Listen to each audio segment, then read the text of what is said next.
It is. Dang, it's 3:21. We just got back from Cowboy Stadium.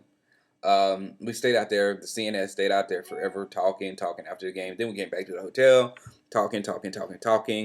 Most insightful stuff said by Mike Mosh, by Jersey from Mosh, but everybody else had some pretty good stuff to say too. So I said I need to get back and make my video and tell everybody what I think about something. And this is like the fifth take, and I never do that. I always just spit in my mind, but I want to say things right. I want to make sure I get all this as clearly as possible out. There was a lot of positive to take from that game, but at the same time, this loss was huge.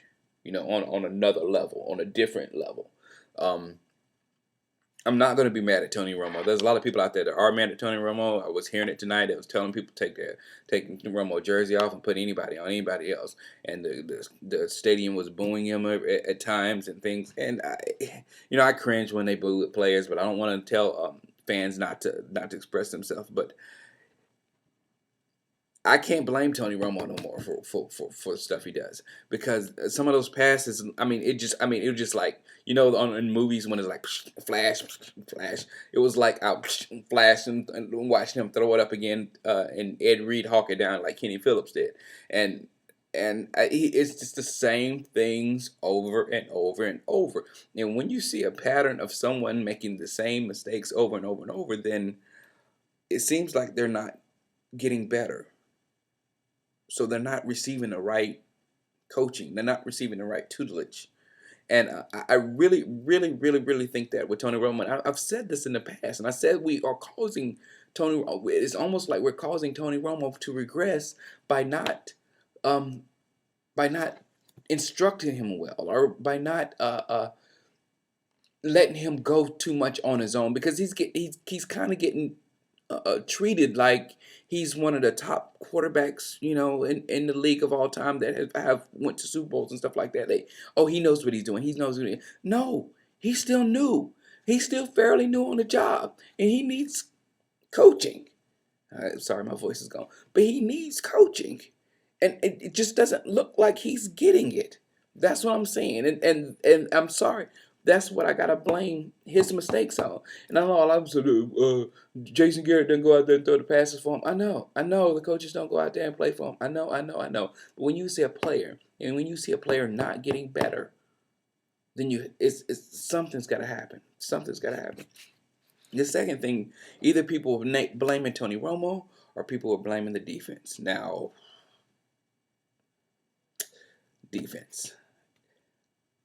For one, if you are giving up turnovers on the offensive end, it's hard to win a game. It's very hard to win a game if you're getting over turnover.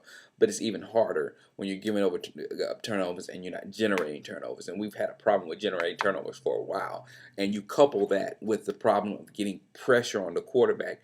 If a 3-4 defense can't get pressure on a quarterback, then why use a 3-4 defense? I don't. Trash. It may be not working. I don't know. But last week it was the run. This week it's the pass. It was like we exchanged one for other, and I knew we were going to perform well on the run. I knew it. But then we let Eli sit back in the pocket like we did Leftwich, and Eli is a slightly better quarterback than Leftwich. Okay, he's a lot better than Leftwich, but he showed what a good quarterback will do if you let him sit in the pocket. Um, I am not disappointed. I'm not disappointed as others were, simply because one, I'm still numb.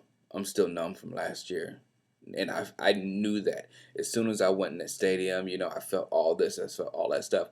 But the game, I was like, and I was just watching, and it was like, it's bad watching your team like that. It's just because you just get into a lethargic zone, and like, oh yeah, okay, that happened. Oh yeah, that happened. So you're just like looking at the game from a different eye, and I don't like that. I like that energy going, or whatever, and it oh God.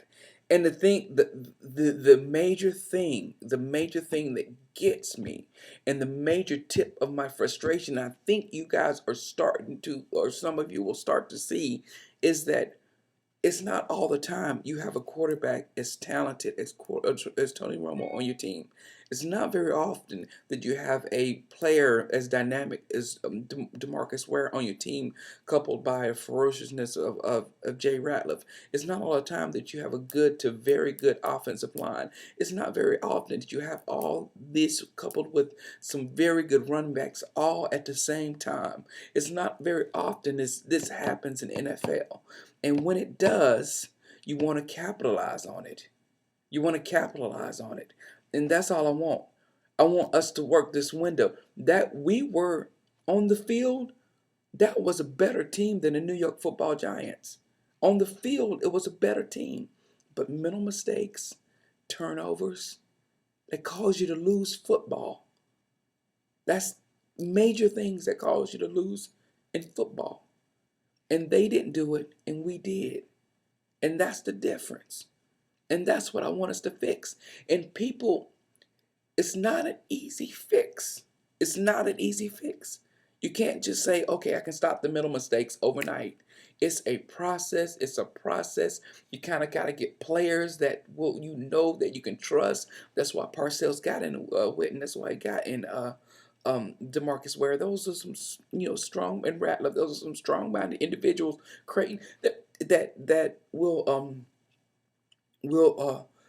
be there for you. Will be there every single game, all the time for you. So that's where I'm at. That's where I'm at. My frustration for the Cowboys, it grows, but I'm telling you, that's where it comes from. Because I don't want to see the talent on this team dwindle and us not take advantage of it when we have it. Because it's tough to keep it going. It's tough in the NFL to keep it going. All right, guys, this is a 7-minute video. Wow, I was just telling Mitos tonight that, I try not to make videos this long, but I think I kind of had to because of the enormous nature of tonight's loss. Again, the running game was amazing. I hadn't even looked to see what's going on with Barber. Please, someone tell me what's going on with Barber below. But Felix Jones, other than a fumble, of course, he was just phenomenal. So there was a lot of good stuff, and the defense played well enough to win the game. Yes, they had issues. They didn't get pressure, blah blah blah. But they played well enough to win the game. They made some plays. They stopped stuff, scoring touchdown. Stopped them from making touchdowns and kicking field goals on a few occasions. But we just.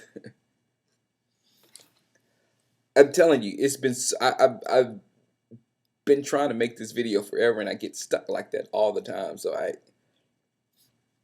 don't know. All right, guys. There's a lot of positive stuff from that thing, and all I can do is that we have some very winnable games coming up very soon, and we can fix these. We can try to fix these things. We can work on these things. We can try to beat Carolina. Try to beat Kansas City, and I think Denver are the next one. And we can still definitely be 4-1 by the by. But all right, I gotta catch a plane in a couple hours. All right, I'll be back in next time you see me. I'll be in LA in just a minute. All right, holla.